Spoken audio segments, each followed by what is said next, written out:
Alright, back to 133. For today, let's have a look a little bit movement. Sorry about my voice, I'm having a flu here. So, of the many interpretations what people are doing, the movement they show, it's typically very linear. So whatever they are doing, it's forward or backward, mostly on one line. I'm not saying it's wrong, but based on my experience, if you have the possibility to go sideways, you will always have a certain advantage because of that.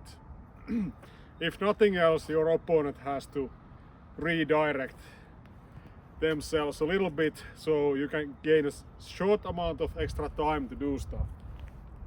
So let's have a look how this works for the very basics. So in this case, let's say we are being attacked, for example, by a thrust to face or some kind of cut downward.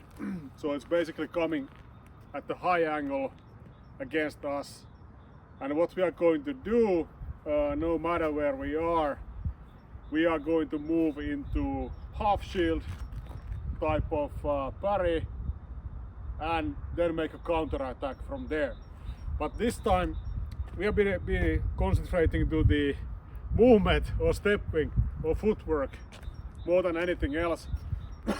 So let's keep the parry counter to the really basics, what is in the manual. Okay, so let's assume that we are in the second. This is my buckler today, and then the attack is coming from somewhere high on my left side. So instead of just staying here or maybe going backward or forward on one line, let's move diagonally. So what we do is we have left foot forward, the weight is on the left foot.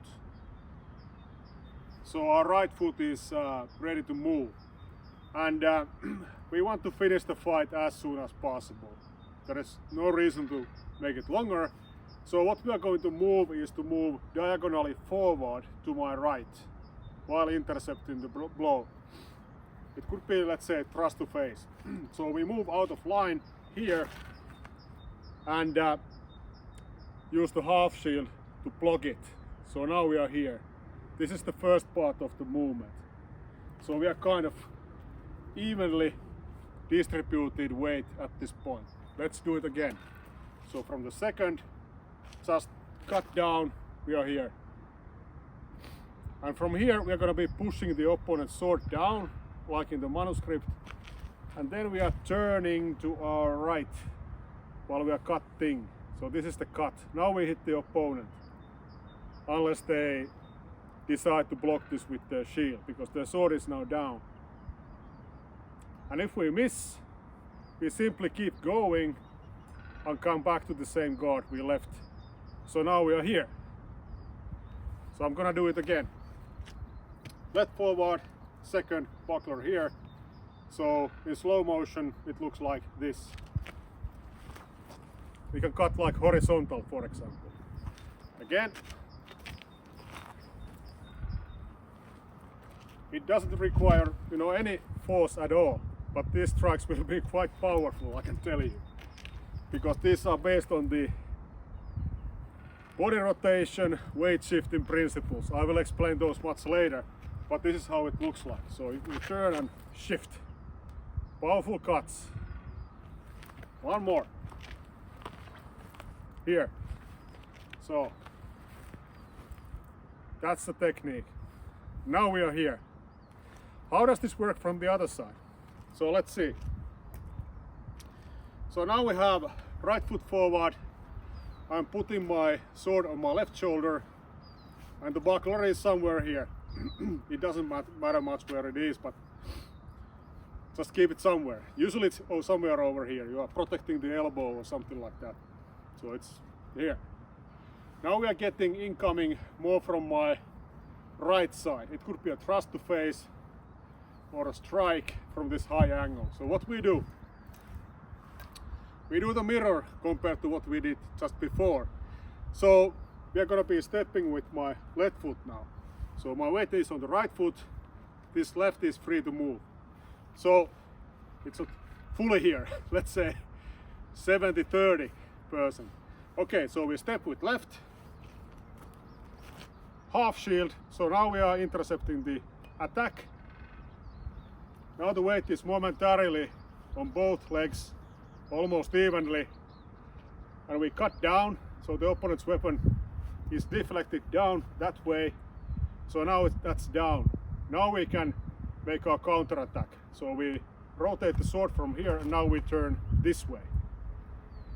Here. Let's do it again. So first, half shield, push down, cut. Again, half shield, push down, cut. Faster. That's the movement. Do this. So you get out of the line first, and then you counter. So now we are pretty much where we left. Okay, those are the two very basic 1-3-3 techniques you can practice even alone. And it doesn't matter if somebody is thrusting at you or if they are cutting at you. The only thing you need to identify which way are you going to move. So the general idea is to, if the cut is coming here, you will be moving away from the cut. So you are not going to be moving into the cut. Sometimes yes, you can do this, but not with this kind of parries. So you are moving away from the cut. So now this brings one problem. So previously, if we were in the second, we had left foot forward and the attack was coming from this side. So we would just, you know, do this and then counter. But what if the attack is coming from this side? So the same side I have my sword. We still want to move away from the strike, so we are going to be going over there. But this is a little bit more tricky to pull off. How it's done? It's done like this. So what you do, we cannot step like this because then we are stepping into the incoming strike. So instead we are going to be stepping forward with the left leg. The weight is here, but it's not fully here, so we can still a little bit push with the right foot. And at the same time, we are going to be turning against the incoming blow and go into half shield. So it looks like this. So now we end up into this kind of a little bit wide stance maybe, but still we are in this parrying position once again. So we cut down, let the sword roll here, and now comes the important part. My right foot has to move diagonally there. So we will be cutting like this. So I will correct my position so that the distance between my feet will be the same as in the basic position. So let's try that again. So we are here, sorry, here, and then come here and cut. So again, we need to wait for the parry to be completed. So here, and then you drag the back foot. Again, parry, drag. A little bit faster, parry, drag. Let's start like this, parry, drag. So this dragging enables my hip turn here. So when I drag, I will also turn my hip and my body will move a little bit forward here. So this is what gives the power to the last cut here, or counter cut. So this first movement is done just rotation this way, and once we are done with that, I'm gonna drag this leg and I will rotate the other way. So this is how you power up the cut. Quite useful if you are using heavy swords, but it works the same way with light weapons as well. And you don't have to use a lot of arm power or anything. It's just smooth sailing basically here, so it's very easy to do. Go from here. There we go. Something like that. The other way around. So if the sword is on the left in the third, and we have him coming from this side, same story. Oh, sorry. I meant right foot forward. We're gonna be moving diagonally to right, and then in a similar fashion. So let's step a little bit with this, like first go into half shield here, then rotate the sword and cut while tracking this foot up. So it's like this. It's not a big movement or anything, but it still gets you out of the line a little bit. And this is not like optimal, but it's one of the things what we can do here. So step, parry, drop, cut while you are dragging the back foot. So a little bit faster. This. There we go. That kind of movement.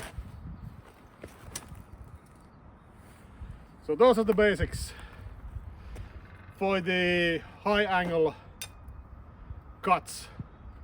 Now there is a third way to tackle the situation or move to the direction where my front foot is. But that is something that is maybe not typically used, but what you can try. So the first thing there would be to bring the back foot close to the front foot. So we are doing the parry here and then we cut. With this one you can get a little bit further away. So the previous one was just these small steps, but this one, with this one you can get quite far and quite close to the opponent. And this is maybe even easier to pull off if you can try to do this. So let's go through these, then we'll finish. So starting with the right foot forward, sword on the right. We have now incoming from the left, so something's coming, either strike or thrust, and I want to go there, away from the attack. So when I go to half shield, I will bring my legs or feet close together. So this is the parry, cut down, and now I step with my right foot, while at the same time I'm gonna be turning my body to make the cut. So let's do that again. So feet together, cut down, and then cut horizontal. So feet together, cut down, horizontal. Feet together, cut down, horizontal. We end up in the same guard where we left from. To the other side. So I have my left foot forward, sword is on the left, attack is coming here from my right side, either a thrust or a cut on the high angle. So I have to move away, but I also want to move closer to my opponent because I want to finish the fight into this first counter if I can. So I will then bring my feet together. This is the half shield parry, and from here I will cut. So this.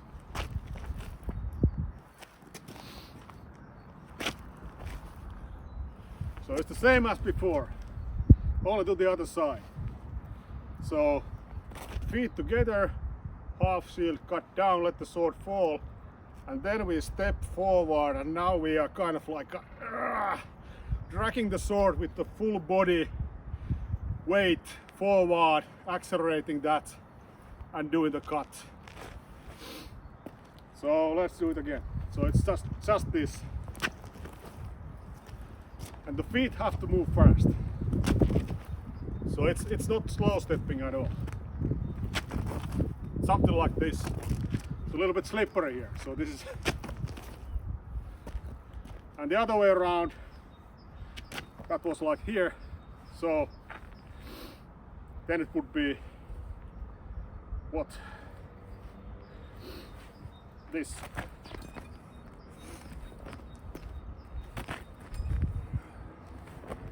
So it's really fast with the feet. Of course you can go from the left shoulder as well if you want. It's a little bit more tricky, but you can do it. Offline, half shield, push down and cut. Same thing over here. If we have sword on the right, we can go half shield, push down, cut. So it's a little bit more tricky and it's not optimal, but it can be done. Just saying that. But you need to know what you're doing, right? It's really simple. All right. Yeah. So hopefully this makes sense. Try those out. This will be quite critical in the future when we start looking into drilling things. Also, when we come into this with the partner training.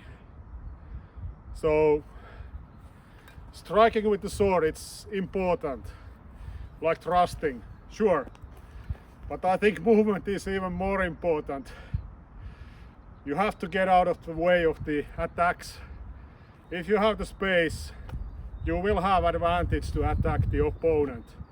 But if you stay here on one line, yes, it can work, but it won't be optimal ever.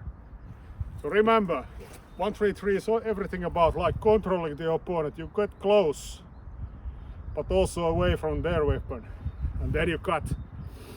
That's how it works, at least in my opinion. Okay, I'm losing my voice now, so need to quit. Thanks for watching, and until next time. Bye bye.